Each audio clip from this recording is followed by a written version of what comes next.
Hello folks, well I've not shown one of these before, and it's the Team Euro8000 80 channel base station, which is PR27 97 approved, and these are from about 1998-1999.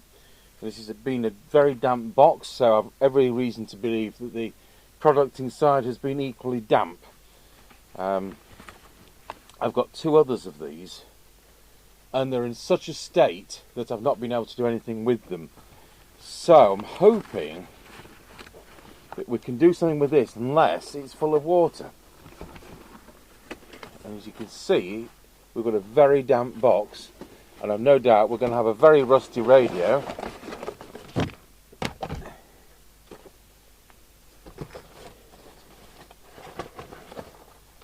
It was advertised as no mic.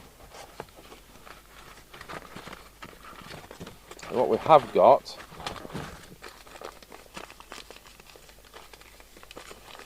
is an unopened accessory pack, spare fuse, mic clip, usual kind of stuff, and a 12-volt lead, which looks about 1 amp wire. We'll measure that, but that looks like a 2.5mm plug. So we don't have an instruction book. Anyone who has an instruction book will mind seeing a scan of it. There may even be a square kit diagram in there. That's a wrong screw. That's a rusty bottom. That doesn't necessarily matter. IEC mains input will be running on 13.8.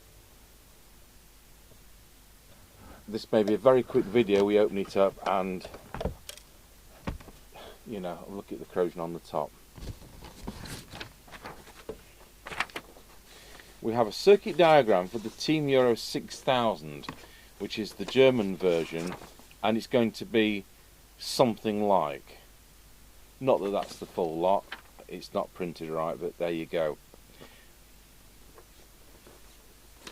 Team products don't tend to be the tip top of anything. They're a bit mediocre, but this is 80 channel, and I think I paid 95 quid for the previous non-worker, and I probably paid not far off for the previous non-worker.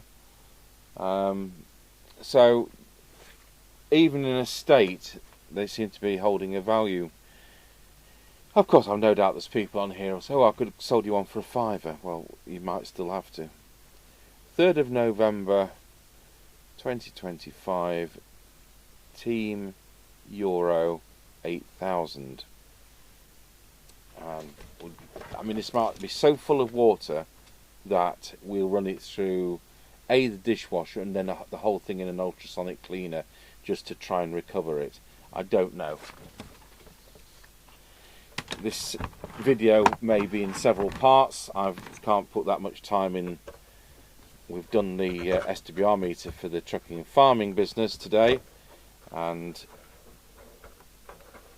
you know, we're now running on borrowed time.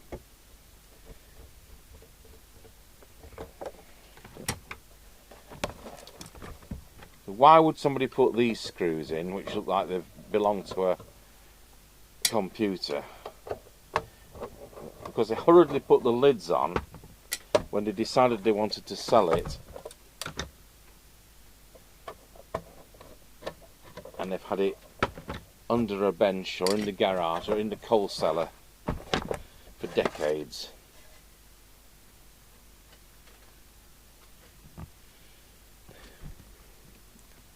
I'm just putting my nose in there to see how it smells.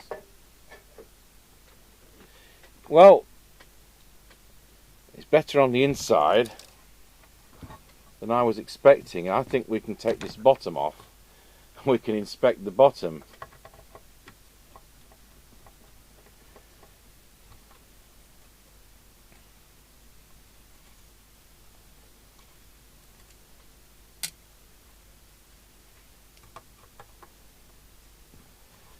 There's no guarantee that this is simple.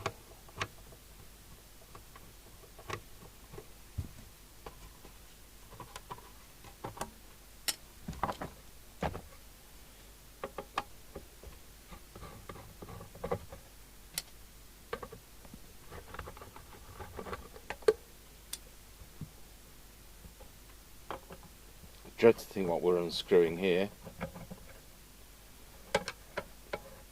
Mains power supply. I'm hoping there's a sub chassis and it all doesn't fall apart.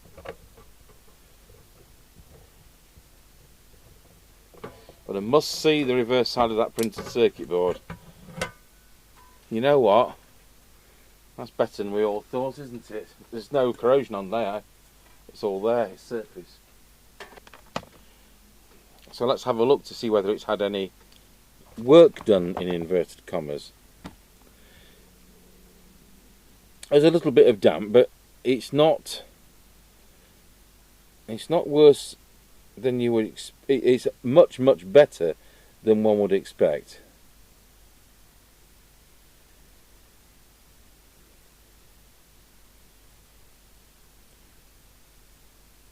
It goes without saying, the first thing we're going to do is we're going to have to clean the board with isopropyl alcohol in all those parts that are affected.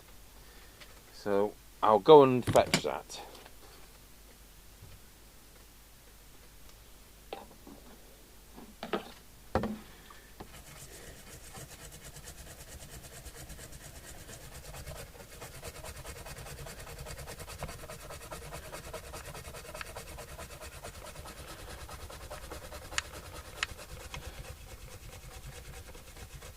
I don't know whether this has had work in these areas or whether it's just not made that nicely.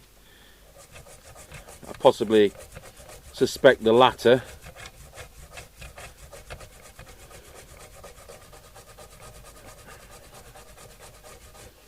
It looks like the board's been chemical washed after auto assembly, but all the things that have to be put in by hand, like output transistors and things, haven't been washed.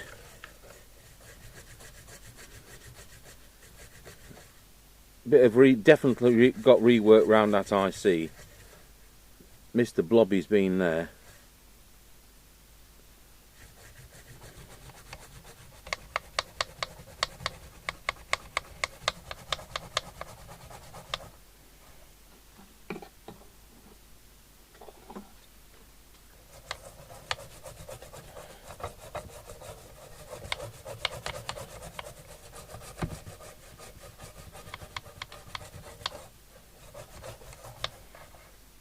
Board identification JPM XX 0262A, made in the Philippines.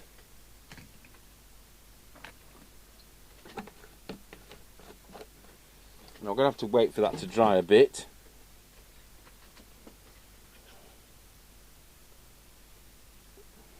How many pins are the mic? 1, 2, 3, 4, 5, 6. So I don't know whether that's standard 6-pin, because there's different standards, aren't there? Different makes, all that kind of malarkey. We've got 6-pin standard mics, and that's possibly what I need to go and find.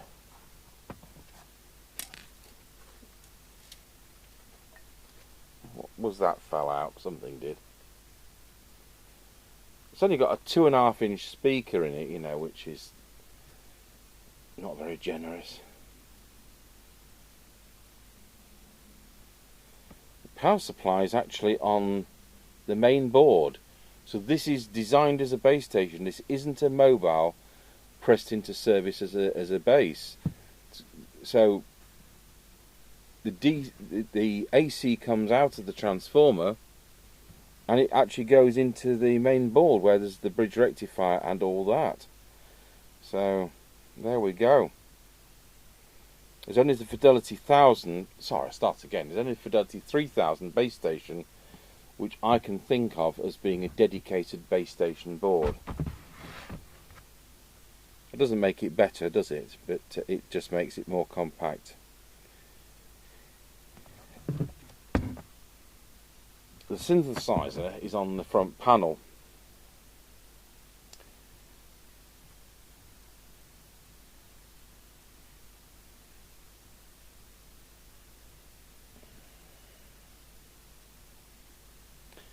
don't think this has had a lot of use. There's no discoloration, there's no bulging capacitors.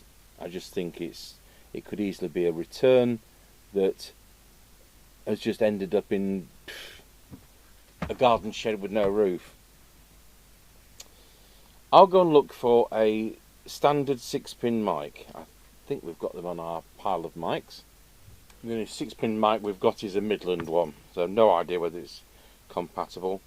I think we'll do the safe thing anyway and turn it on. I've got mics on order because I've got none left, and what I don't want to do is start taking plugs off ones which have had plugs put on. It's just a waste of time. So let's power it up with this power lead provided and hope that is actually correct.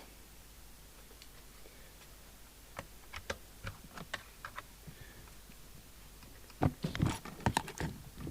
going to apply 12 volts, not 13.8. Still connect it to the test gear in case it goes into the transmit on its own.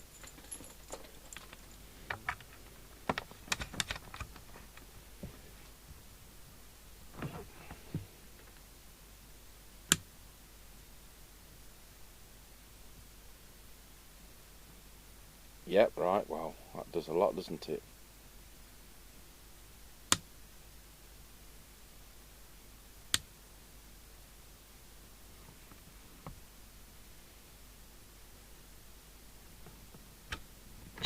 In fact, it's drawing 3 milliamps. I don't think there's a problem with power.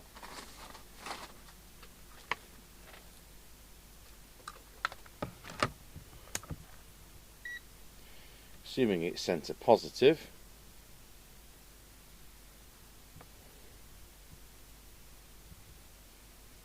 There we go, 12.8 volts.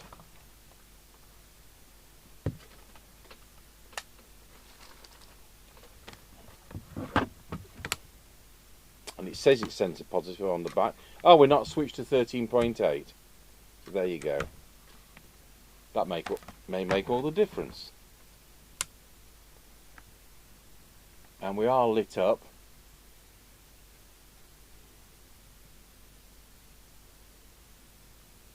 Channel 9 it started on at. What do these do?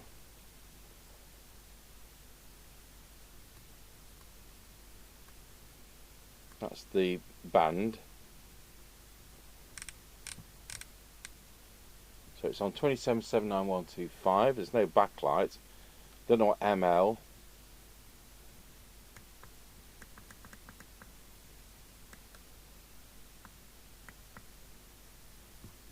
There is a backlight.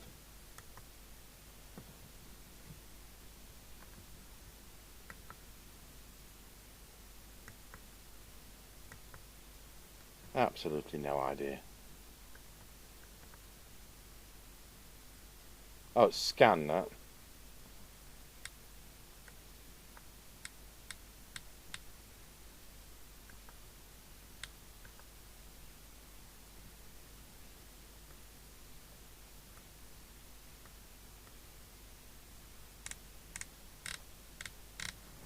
Doesn't want to go backwards, but it wants to go forwards.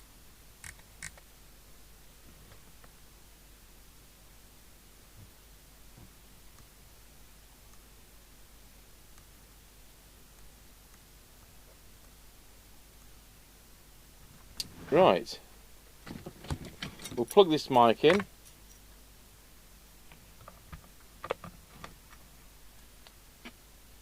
takes it into transmit. Let's put picture in picture on. We are on.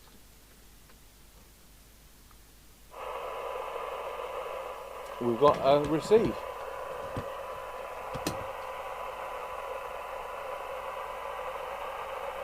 Let's put 2779125 into the signal generator.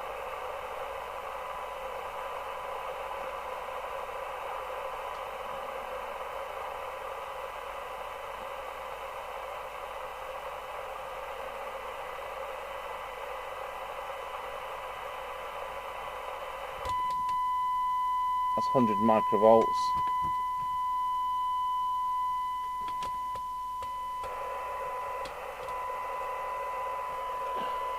Sounds awful.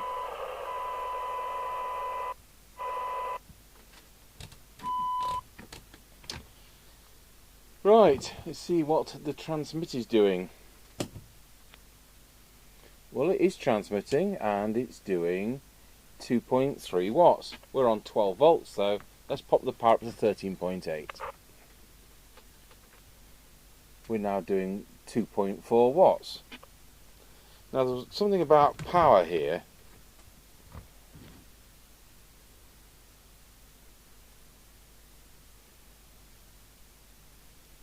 EU UK low. Is that a second function? Yes, it is. Still doing the same power. Don't know what it means then.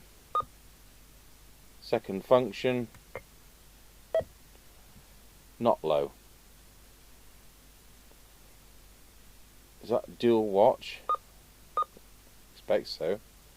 Second function noise blanker, we don't want that. Well, I don't know what ML and L and MS is. Oh, is it memory scan?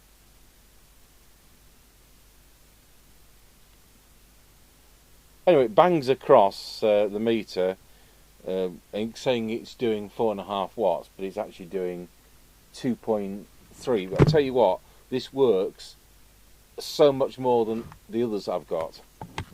So I think we've got a fighting chance. Don't know whether the power supply works, but as usual with base stations, we'll do it on 13.8 volts and then we'll worry about the power supply.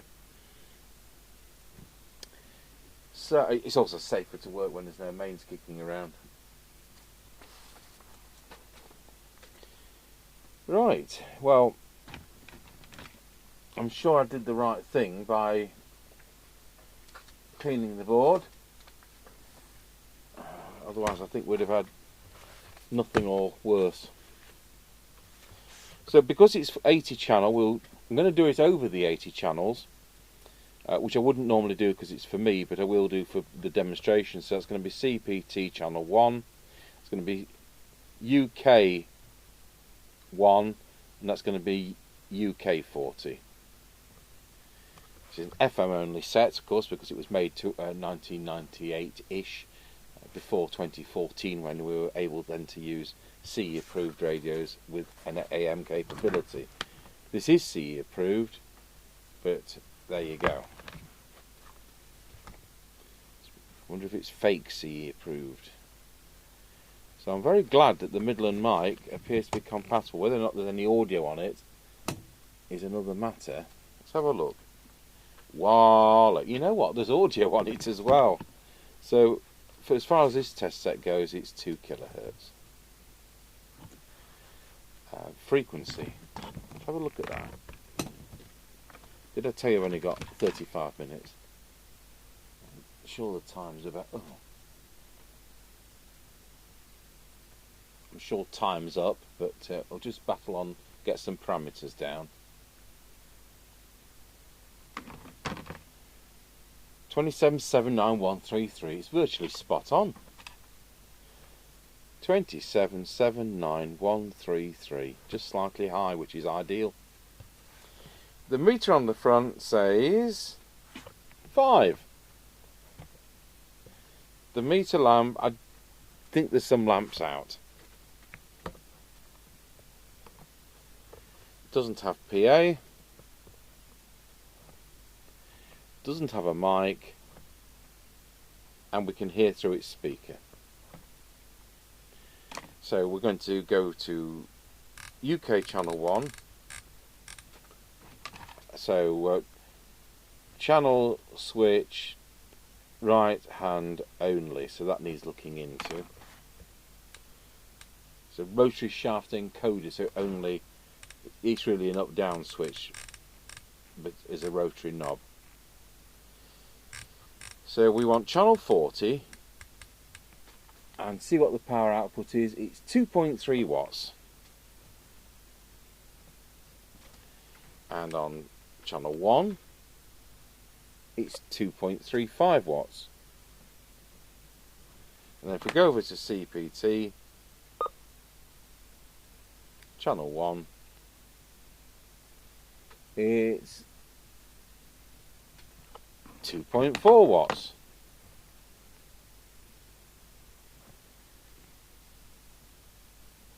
going back to UK and going back to channel 20, which is what we are used to seeing all the results on, it's drawing just 875 milliamps.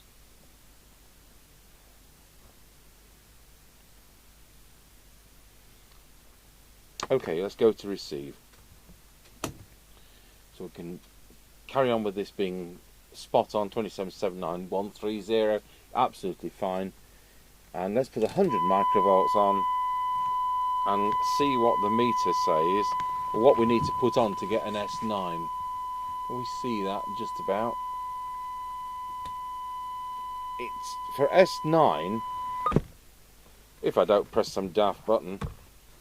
What have I done? Changed it to something else?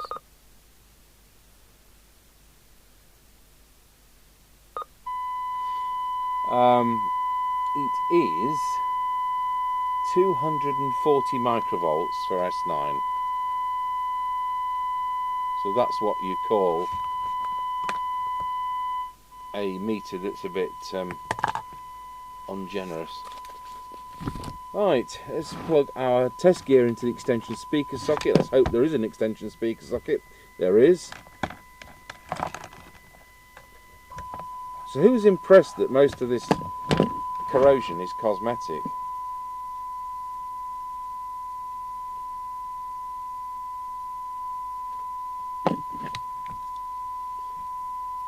So it hasn't been to the bottom of the sea.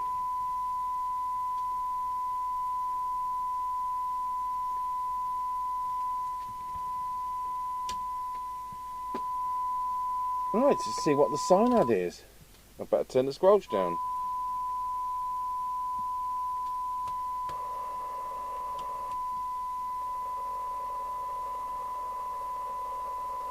I'll carry on. I'll do this on channel 20 as we are doing.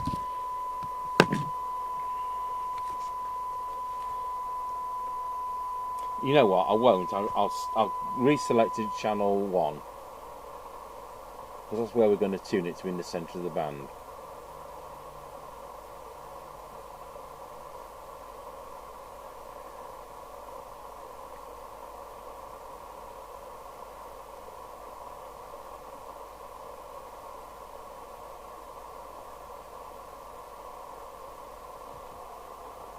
There we are, channel 1.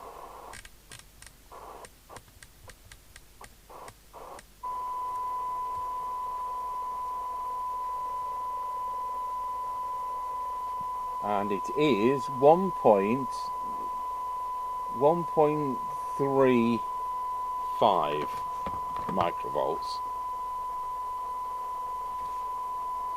So worse than a Uniden, but better than a Cobra 29.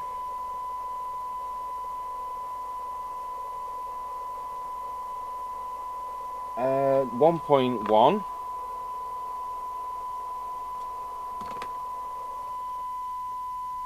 And it just manages 20 dB at 3. Squelch. Squelch to full. I'll show you the attenuator.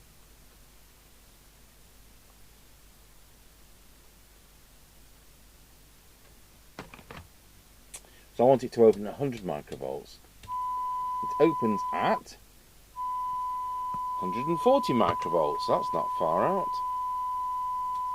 Let's look at sensitivity of squelch.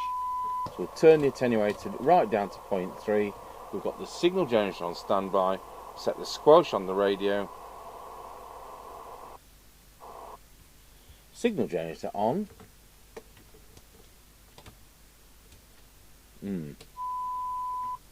I think we've got the IF out on this. Because it's 9.8 microvolts for minimum squelch sensitivity. Which is awful.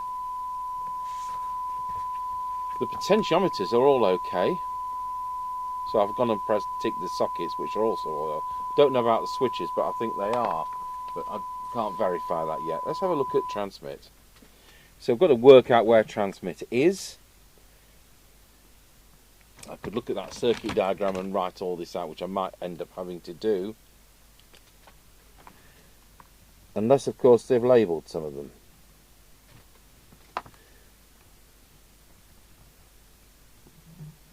Oh, we've had the we've had the coil wrecker in it. So in the receiver there we've got a broken core. The chances are we're going to have to unsolder that to extract it. That isn't going to be easy. But you know what? That's probably why it's deaf.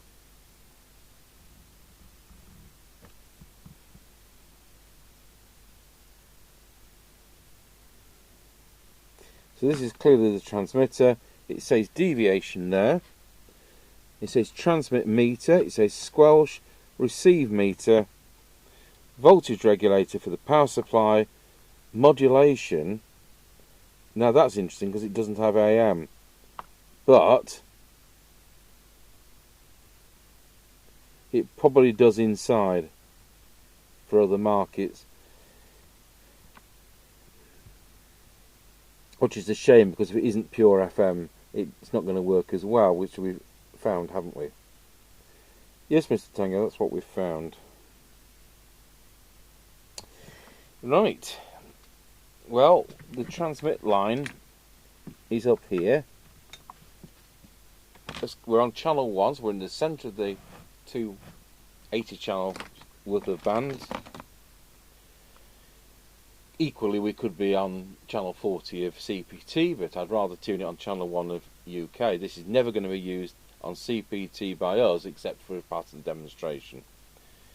So, I've just totally lost what I'm doing. Perhaps I need to go for a kip.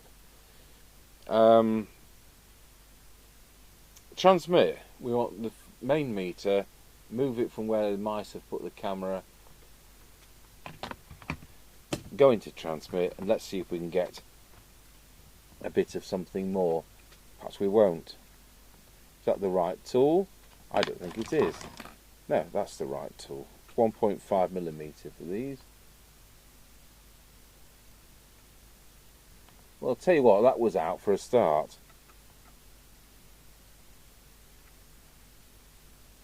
That wasn't, that was spot on.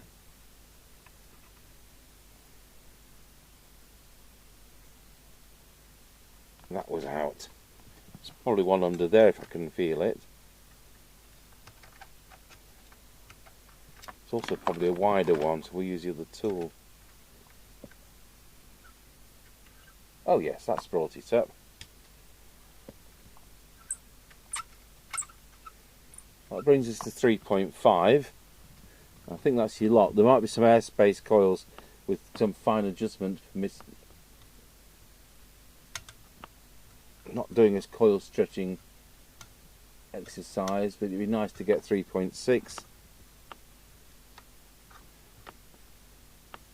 I don't like these having to do fiddling with airspace coils.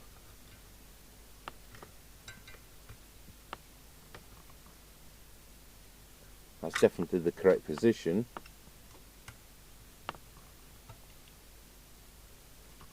And that's definitely the correct position on that. Just touch that. Yeah, we are. We're at 3.6, and that's when the set's hot.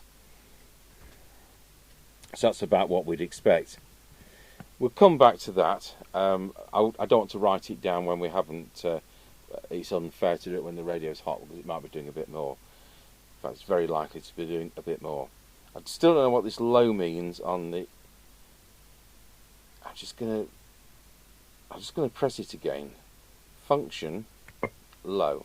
It's now come up low on the display. Still doing the same power. Is it low deviation? Wallow. Oh, I've got to retune the mid deviation meter. Wallow. It's doing 2. Function. Wallow. No idea. I'll probably download the German instruction book and translate it for the some of these functions I'm not familiar with. That isn't going to be a master oscillator, because master oscillator is going to be on here surely. It doesn't need touching anyway. Not that I can see one. I would think that's either a crystal filter. Yes, crystal filter. We'll set that up with the cyanide meter, I expect.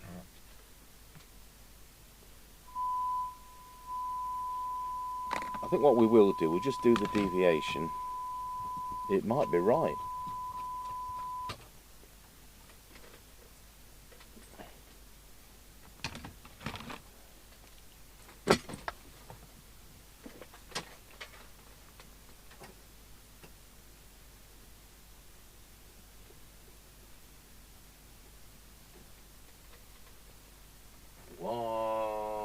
It's actually 2. And what I'll do, I'll adjust it. I know we've got the wrong mic. I will adjust it because we can always come back and adjust it again when the mics arrive. They are arriving tomorrow, and that looks to be at full, and that might be full.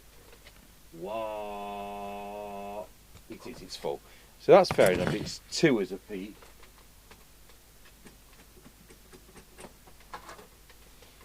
It's better than 1.4 as a peak, isn't it?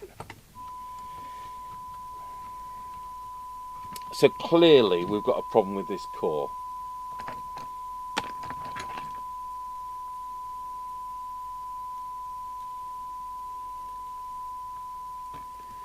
So we've got to, I think we're going to end up unsoldering it, and the trouble is these may have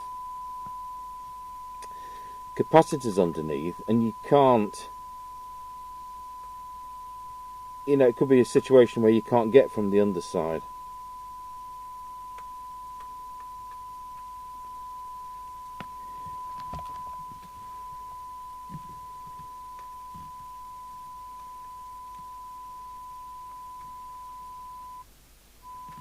Turn the squelch down.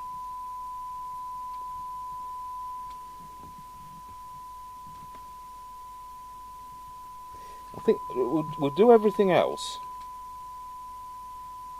So that's our detector, that's our FM chip. I would suspect that could be an AM detector. I think it's got AM in this.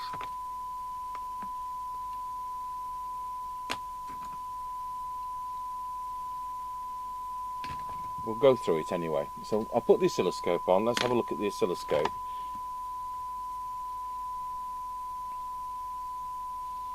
That's in the receive front end, that's not in the IF, so I think the IF screwed up, which is why we're getting a lousy squelch operation. Why it doesn't kind of quite sound right. I'll use the RS trim tool for this.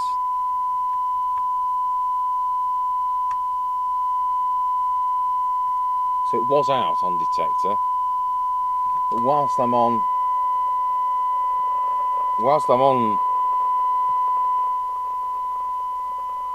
the oscilloscope, just see whether this, yes, it does affect it. So it's not an AM, this isn't AM. Just put a bit more signal on.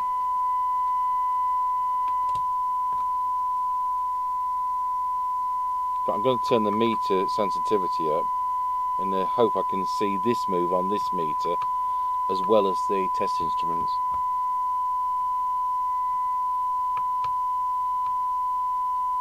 I think that could be the way to get the peak on that one. Let's go back to the instruments, because that was out.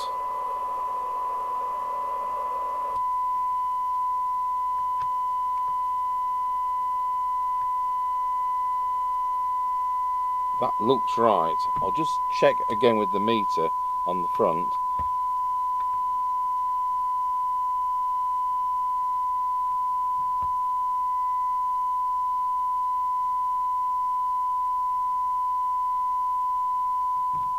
That still looks right. So we'll go to solely to cyanide.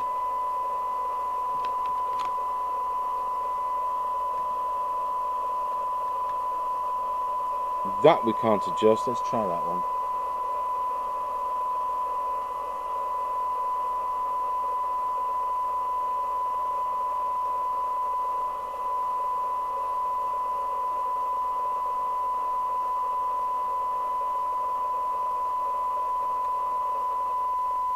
That was miles out. I'm not showing you the right meter, folks, sorry. Just go on to that one.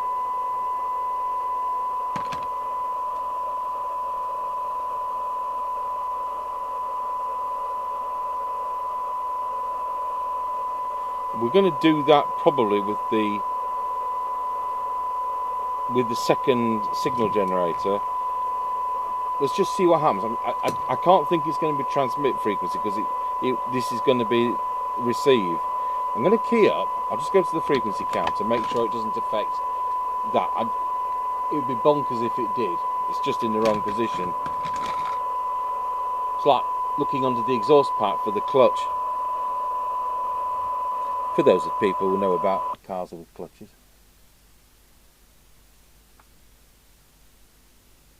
No.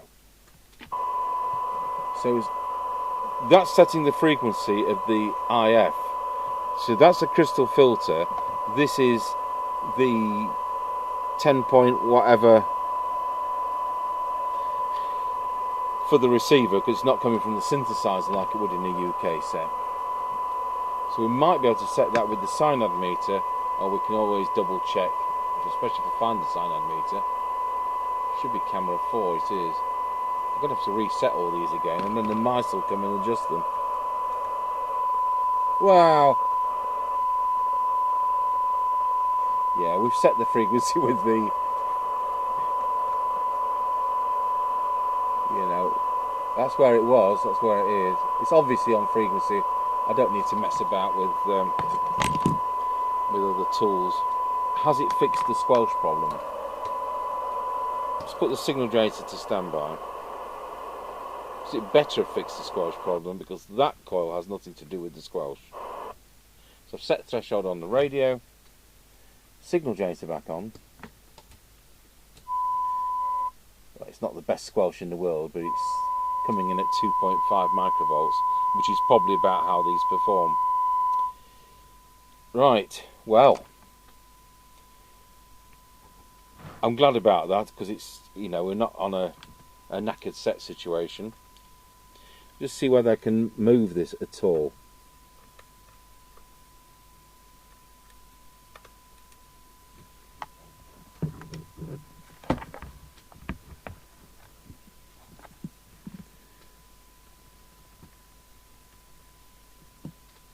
So what happens is when these break, it jams the threads.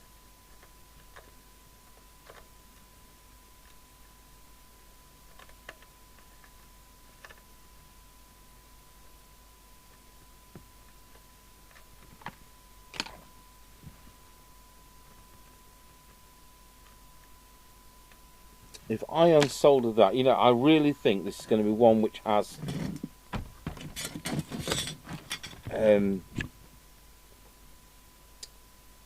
capacitors underneath. I'll see if I can unsolder it off camera. Well folks, I managed to unsolder the coil, and I've managed to get the core out. I just hope we haven't broken the coil. And that's what's left of it. That took a lot of doing. But who knows where you'd get one of these from with no label on it. So, next thing to do is to find a scrap set with a suitable core in it.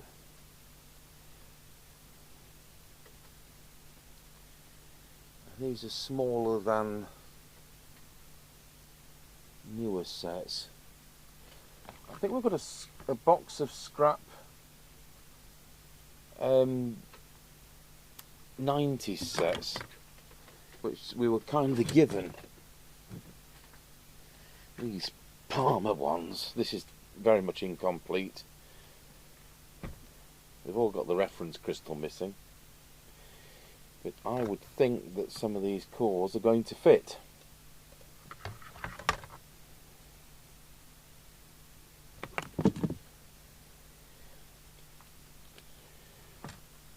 It's clear to me these have come from Knight's clearance department.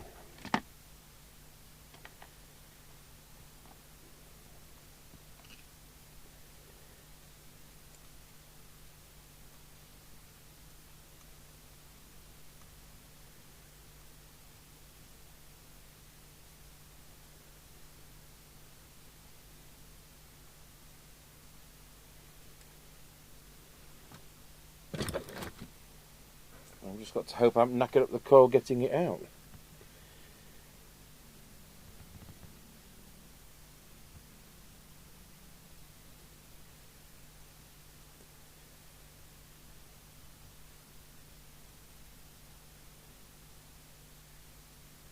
So although that's the right size, it is just falling inside because of having to get it out. So we're going to have to put some packing piece in there. I put a pinhole in the bottom because it doesn't have a ceramic capacitor in the bottom. So I should be able to put a piece of wire in and push that out.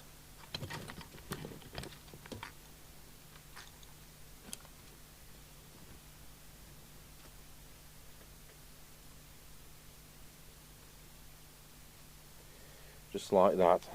I don't think it's the wrong size at all. It's just now wants packing with a piece of tape. I've soldered it back in. Now we'll just do the alignment.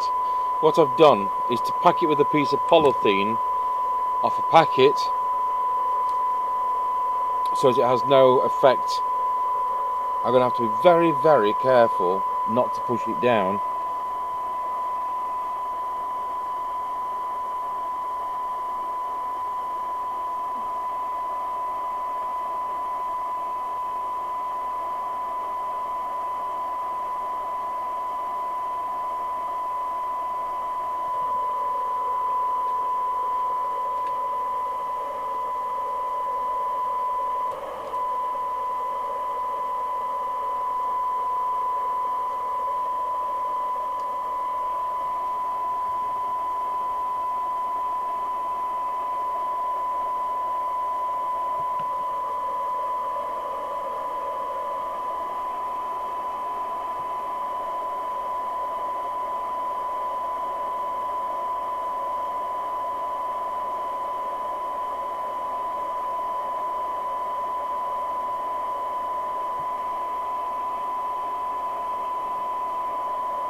It's 0.95 microvolts.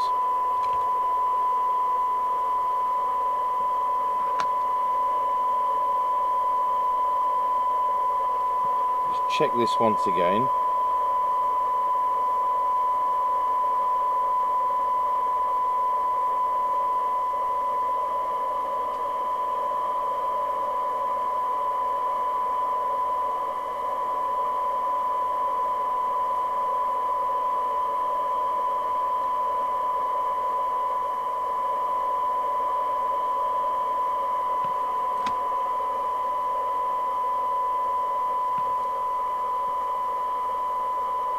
Yeah, 0.95.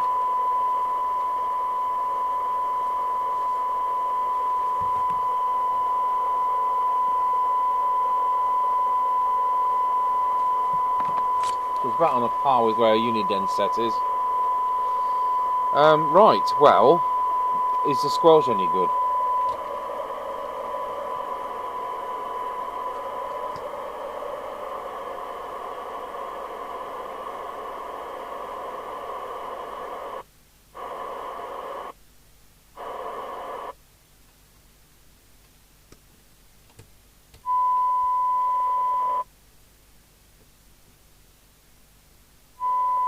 .2 microvolts. Well, why have I put that there?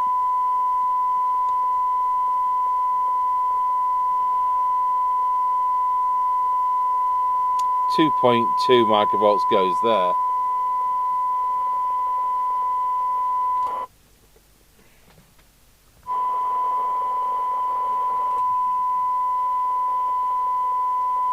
It's 1.75. Call it 1.7. And our 10 dB is 0.86.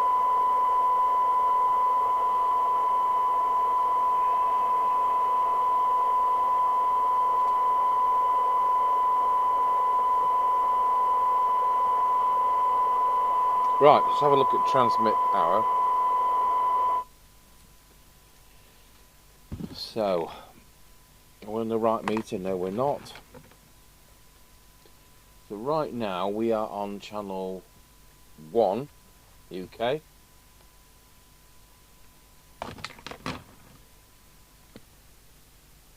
It's 3.6. Let's go to channel 40. Go around the houses all the way around. It's 3.5. And let's go to CPT.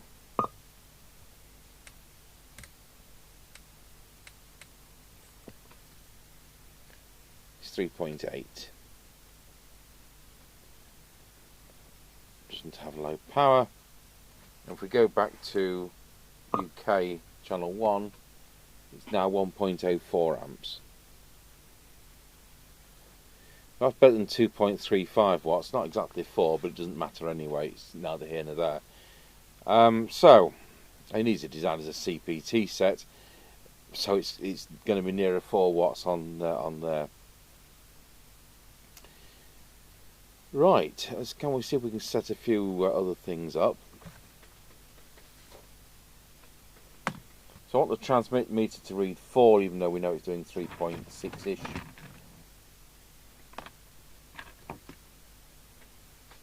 Right.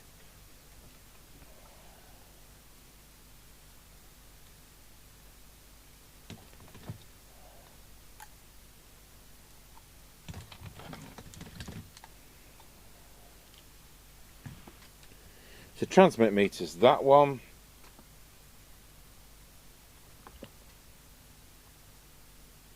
So that's now set.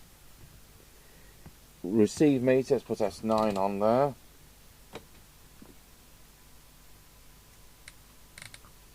Of course I'll have to go around all 40 channels because I went and knocked it to 40. So we'll set that.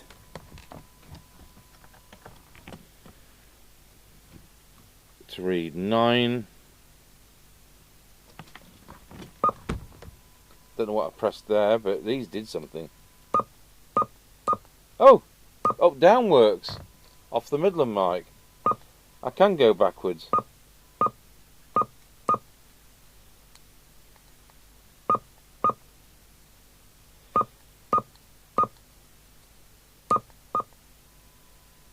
Yeah, right. Not going to touch that. Deviation we've done.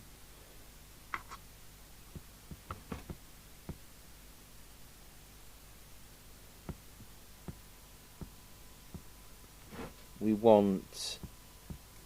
got transmit, we've got squelch, we've got receive meter, we've got deviation, which we've done.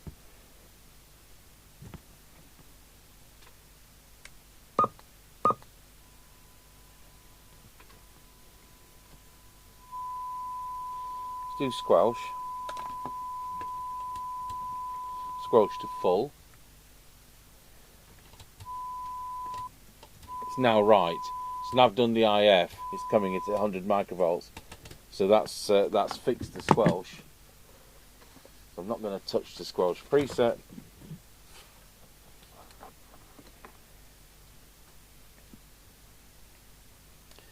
It's now 100 microvolts. That's now reading 4, and that's now reading 100 microvolts. Frequency is fine. We don't got a VCO method.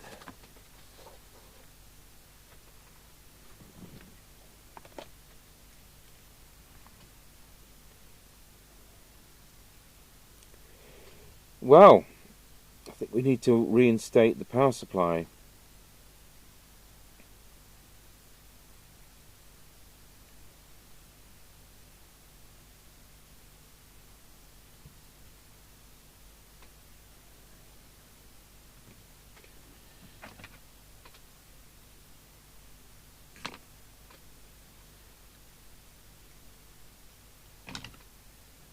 So I'll try and come back this evening and see if we can reinstate the power supply.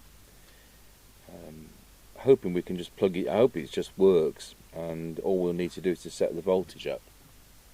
The next thing I've done is to take this front off. You know what, it says LED 4, LED 3. These aren't LEDs, they're incandescent bulbs. That's why they failed. So of course we will be putting incandescent bulbs back and replace those two which have failed. We should have got those in stock, wire-ended ones. We get these from RS.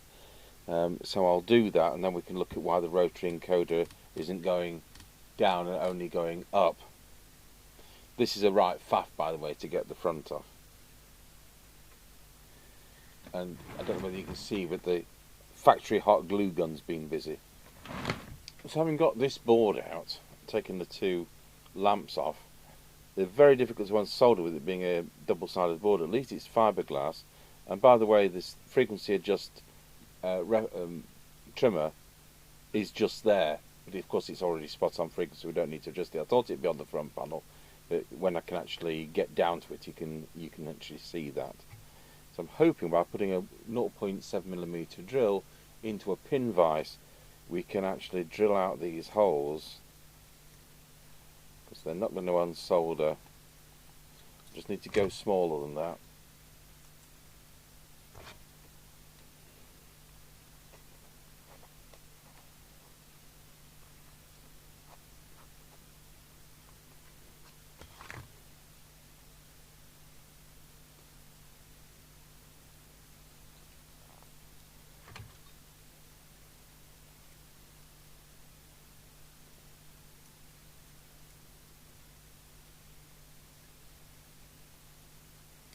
What I don't want to do is to keep heating the board up to try and desolder it.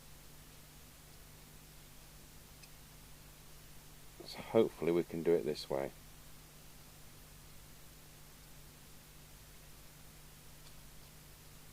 Right, that's the first one through.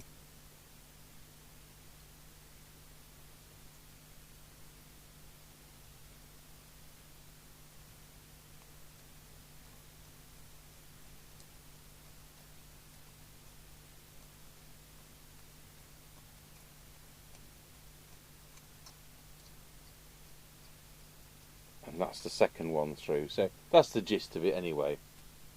I don't know if you remember, when I took the control panel off, you've got to take the securing nuts off from the controls, and all of the securing nuts, as a bit of the debris, broke because they've been corroded.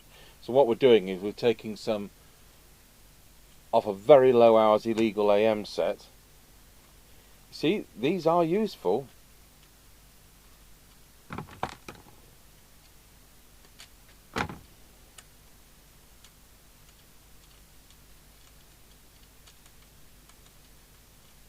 I've had that before with crumbling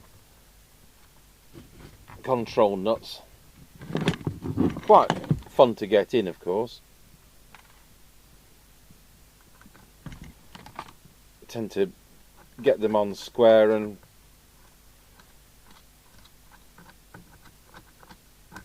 then get in with the long nose pliers. I've no doubt they have a tool for doing this, but I don't.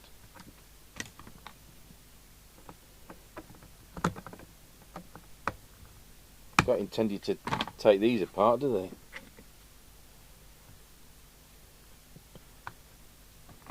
So really all we've got to do is reinstate the power supply, and I'll tell you what, I'll do that right now.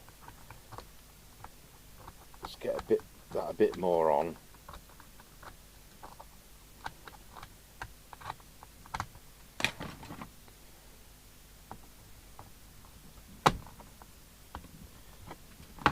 Taken this, I've had the case top and the bottom through the dishwasher, and that's the inside, and as you can see there isn't any corrosion. So the only corrosion, and you could paint that over, but I'm not going to, because ultimately this will get sold, perhaps when I croak it. But I'd rather people see not covered. It's been in that box, hasn't it, in a very damp environment. I dealt with the printed circuit as you saw. So what I'm looking for is an IC mains lead, and I'll turn my power supply off so we're not running two at once. I'll go and get I want a longer than usual IC mains lead. I'll go and find one, and then we'll see if we can reinstate this power supply, and hopefully there's nothing wrong with it. Okay, so we're now on mains. So I'm not going to switch the radio on. I'm hoping that the power supply runs all the time, because it looks like it's wired in such a way that as soon as the mains is in, the power supply is running. So I don't normally take the mains through the on and off switch. So I've kept the switch in 13.8 volts. We've disconnected the power to our power supply. I'm hoping this power supply is running and giving an output, and we can see that on the meter. It's also struck me that the thin wire they give you with this as a power lead, it's only about 1 amp rated. Well, the radio's drawing 1 point something, isn't it? Whereas the wiring from this power supply is a bit more tonker. So there is a possibility it might do more than 3.6 watts off its own power supply. That would be nice, wouldn't it? Yes, Mr. Tango. I don't know how this is working, so I'll put an earth to chassis, and we'll assume... I'm not going to put it down that coil. We'll assume that's... no, we'll put it there.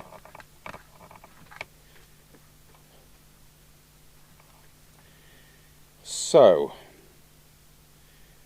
we would expect...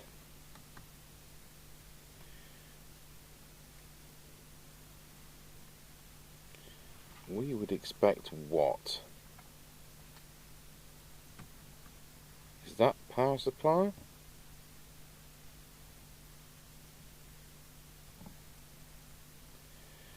Not at 88 millivolts. I'll just switch over to the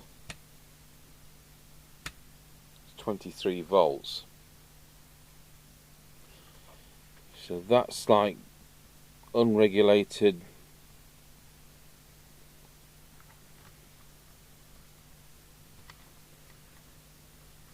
Does it go here?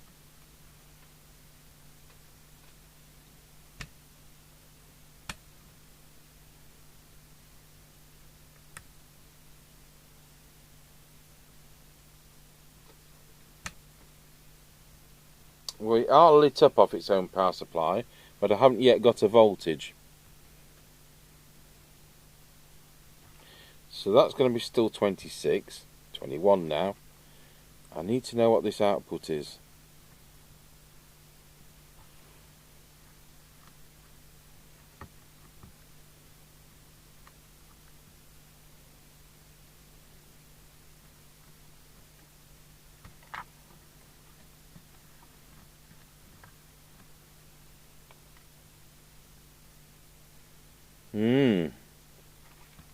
Does it go to the DC jack?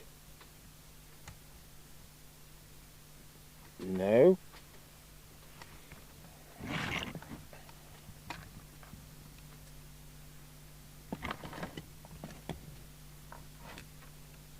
We're going to look at the regulator transistor. 21 volts there. 20 volts there. 11.49 there. Could be something like... I think we're going to have to look at the circuit diagram. Just make sure we're still... I'm going to do something risky and key up. I don't think we're over high, but it'd be interesting to see watts wise, because we can tell from how many watts outputs it was doing, or it's doing now, as to it's doing 3.6. So it looks about right where it should be. But I need to check it. No two ways about it. We need to check. So I'll get the bit of circuit diagram, see whether I can find my way, or whether I've got to print out another bit which actually shows the power supply. I don't think we've got the right bit here. No, we haven't got the right bit. I'll have a look on my computer and see if we can get that set up. But looking at the circuit diagram, it looks to me like you do in fact monitors on the collector of the transistor. It's not easy when it's not a separate power supply board. It's all integrated. Is the oh, it's an isolated transistor, isn't it? I wonder if I can get down to it. That's 21 volts. It's going to be that one.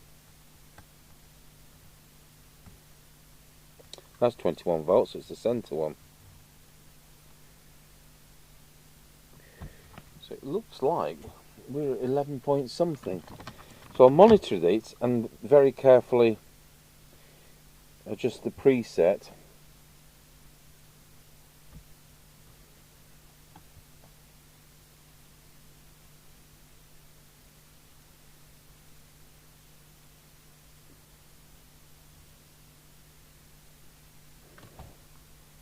Right, you can see what happens. Whoa.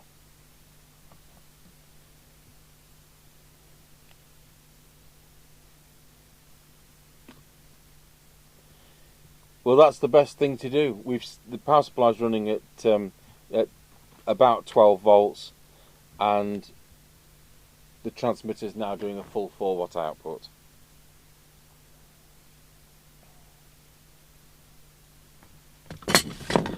Well, there we are. That solved that problem then.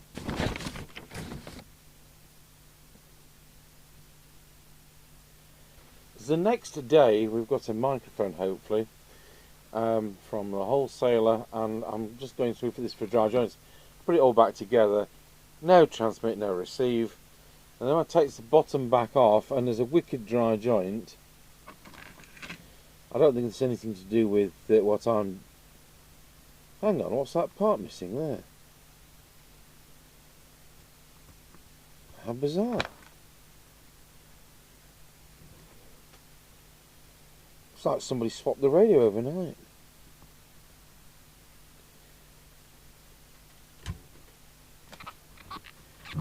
What's the missing part?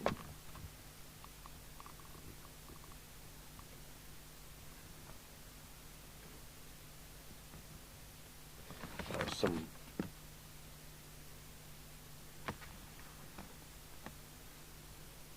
there's be some option on in another country. Yeah, there's nothing marked.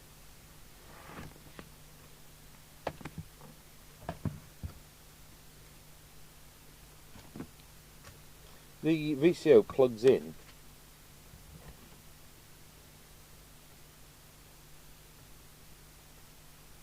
via a tin plated plug and socket.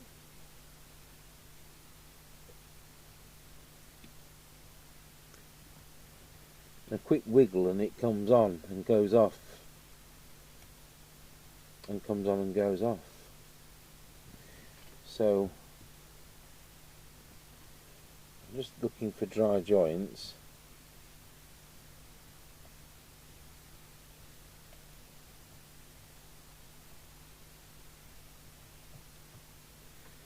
I'm also hoping not to bridge any gaps.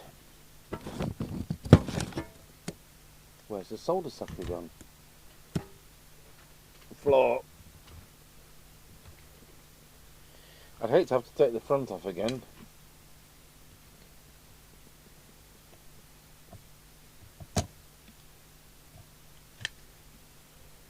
We've got another audio line base coming. We've got some mobiles coming. A DNT, which we try not to do.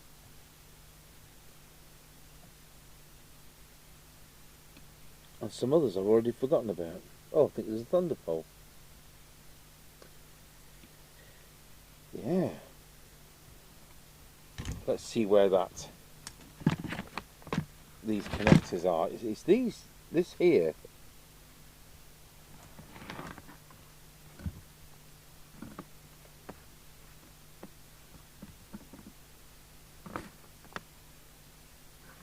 I'm sure I'm going to have to take that front off, you know.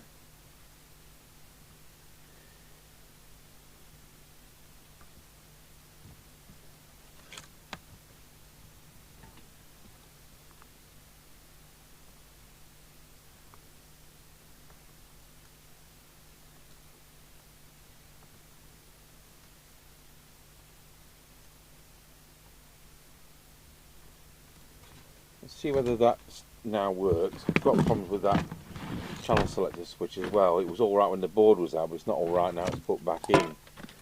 Move my hank of solder.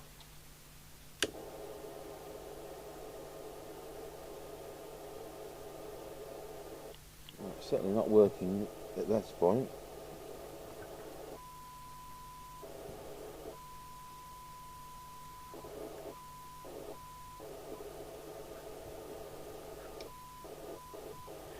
It's determining, is it the plug end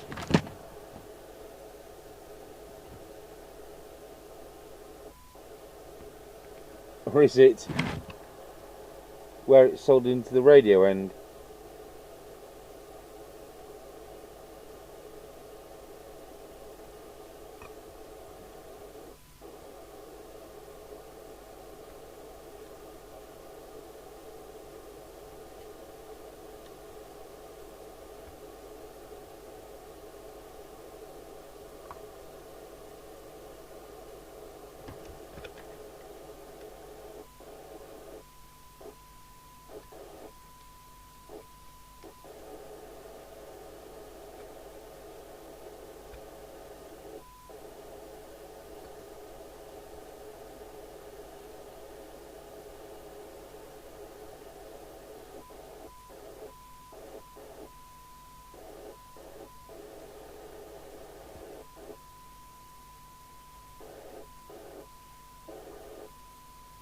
I think it's more likely to be the front panel.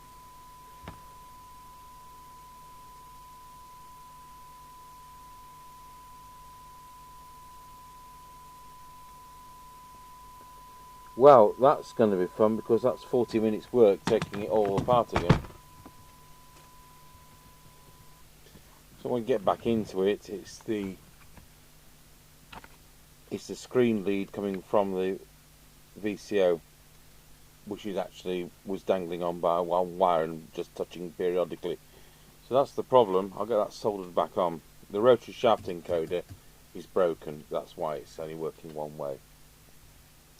Well, what I've got here is so the rotary shaft encoder is broken, and I've got one out of a Midland Porter Pack scrap chassis, the later D version, which has got the rotary shaft encoder instead of a proper channel selector switch. So we've kind of left it on a couple of inches of wire because it's not going to fit anything like that. But I'm just hoping that it will fit. It's electronically going to work, but I'm just hoping we can get it to fit physically. Considering it is held by the front panel with its with a nut over the shaft, that's fine. It doesn't have to be on the board as long as there's room. So I'm going to have a go at putting that together, but it does actually work. Oh, there's something else wrong, which I spotted before I go any further.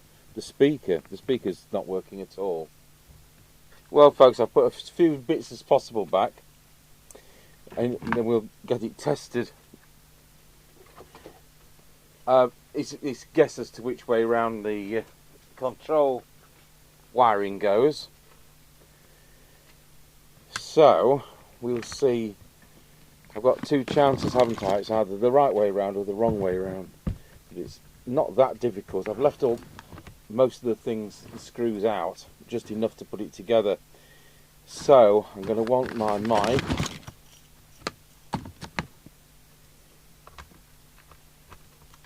The speaker seems to be alright, so it must be something else wrong. Right, let's power it up. We're on. Are we going to hear anything? No, because the speaker's still not coming through. We'll run on our extension speaker for now.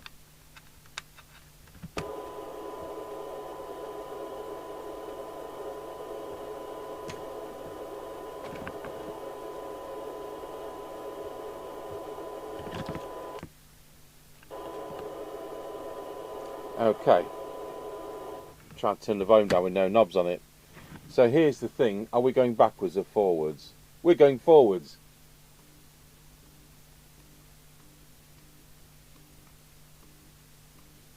I must be feeling clever today. What I've done, as I say, I've taken the, we've got a scrap Midland Porter Pack chassis here, and on this version, which is the D version, they have a rotary shaft encoder for the channel rather than the proper channel switch.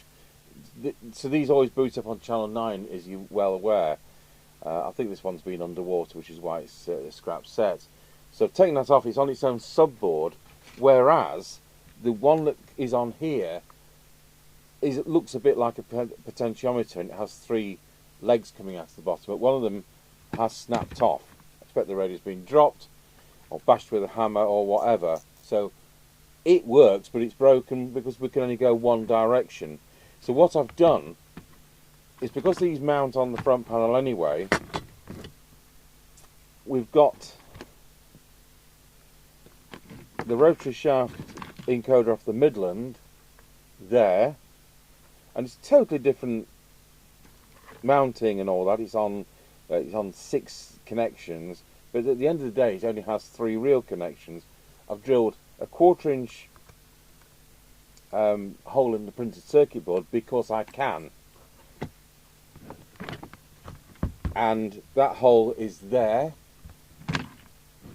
and then we've neatly got the wiring into the underside of that connector, whereas it would come in from this side, you see, but it's in, and it's the right way around. So that, otherwise what else can you do? You know, where we're not going to ever get one of those except by scrapping another set. So we've got a scrap Midland, and it's worked out. So I'm going to put this wiring back, and we'll put all these nuts back on, and that will be a bit more fun. And then we'll do an on the air test. Mr. Chippy's, we've had the case through the dishwasher. I showed you the bottom part, which of course I've had to take off again, and I'm just getting him to clean the top bit, the case top, which of course you'll see, because it's a bit scruffy. I'll get these on off camera, and we'll hopefully be putting it back together. Okay, we seem to be all there now. I've unsprained it turns out the extension speaker socket was sprained, so that's now okay. Right, so as we tried once before, we'll put the bottom on.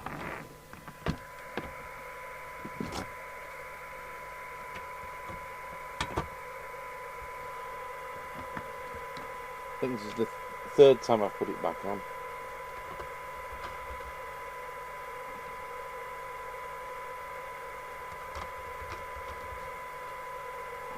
I went to all the trouble of taking that speaker out, and then we tested it, and oh, it seems to be working. I'm glad, because it's a 2-inch speaker with 2 watts handling, and it's 16 ohms. All this base station space, and it's got a 2-inch speaker.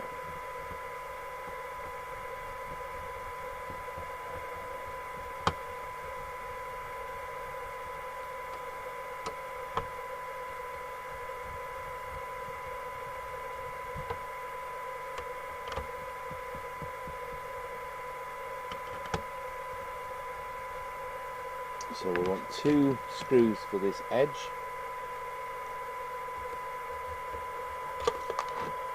We still need 2 screws for the edge, because that's now on the floor.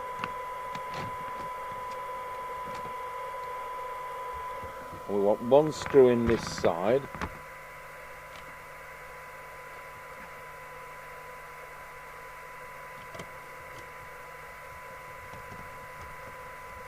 And we want all new screws in the lid. I'll go and get the lid and see if... oh, I'll tell you what we'll do first.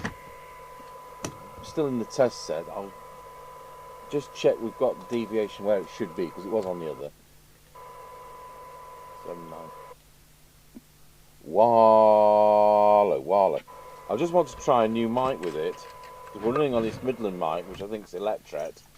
So we've got a standard replacement mic here, which has just come. today, and will hopefully actually fit.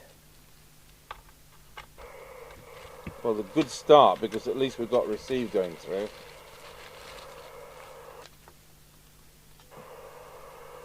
One, two, one, two, one, two, wallow, wallow, and that seems to have got audio. So there we are. We've got a standard replacement mic on the job. Let's go and have a look at the lid. Well, I'll tell you what, he's done a good job of that, if you saw it before. It's supposed to be countersink screws on the top, but we haven't got those.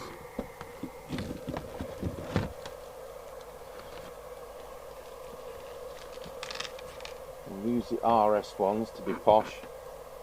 And let's just hope the threads haven't been wrecked.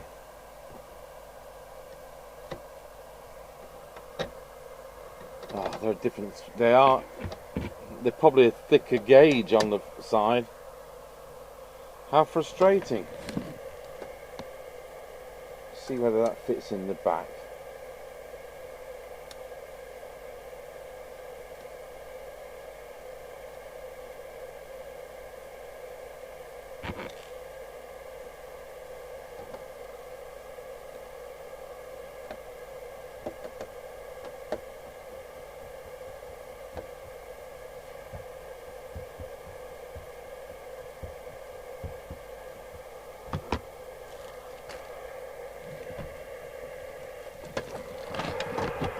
And let's put them in the top.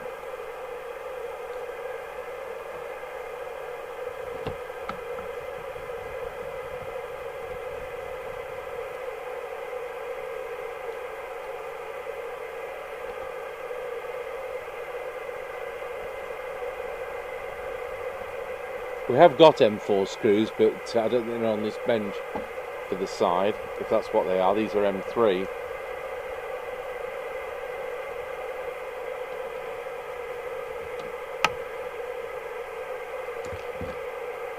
See if we can get a couple in the back.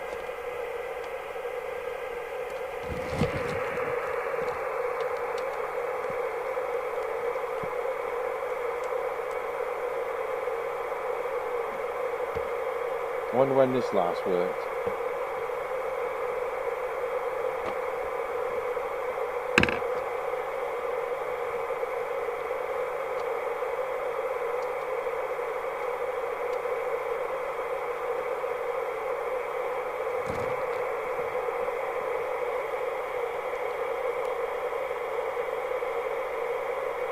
So seeing as I've never heard one of these,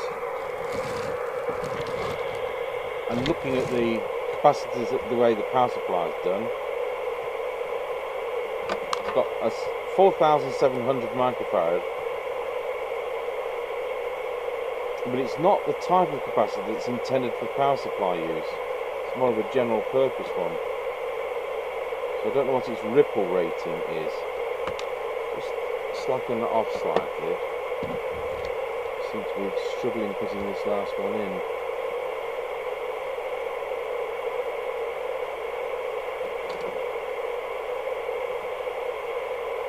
So I understand from the gentleman running the trucking and farming business, there's one of these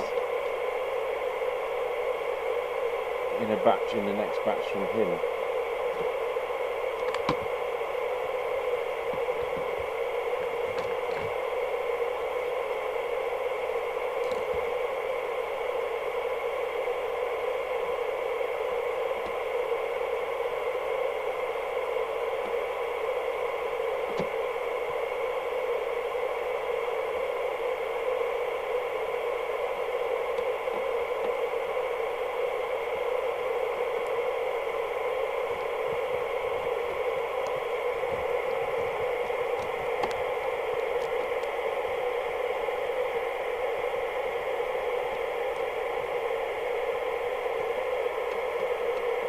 We'll do the on the air test and get the aerial in right now. So not the most sensitive set in the world, but about where a uniden is.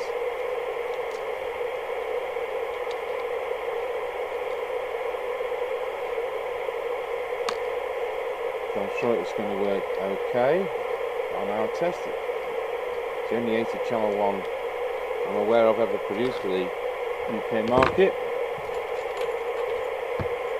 Let's plug the aerial in.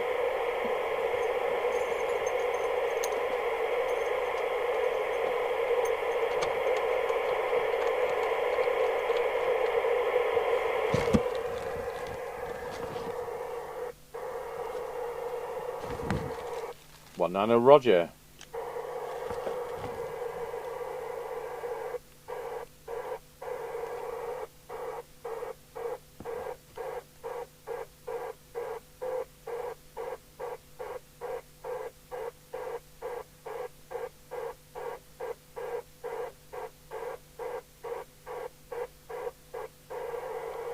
CPT.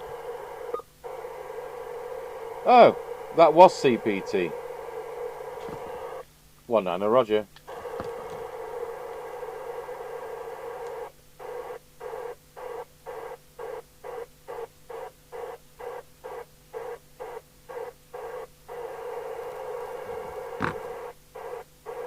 Scott scan.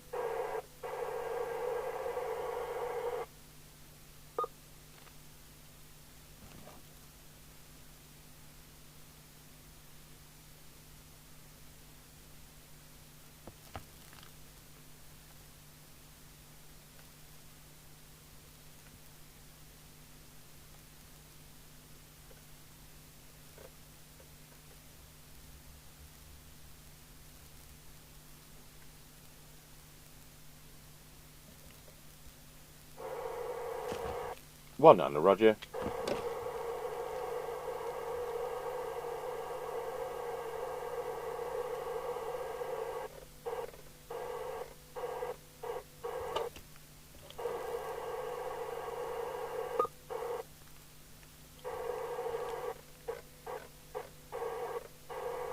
Meter's very sensitive to SWR. It's although we've got 4 watts throughout the 80 channels, it's very much different on here. Look, if I go on channel 20 CPT, it's banging across to near 4.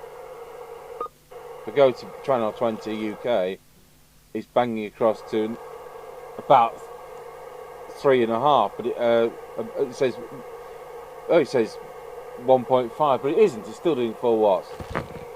It's how relative power meters are. Right, we'll put that on Mega Chippy channel. Oh, we'll leave it on 19, I think, for a moment. And thank you for watching the Team Euro 8000 80 channel base station from 1999.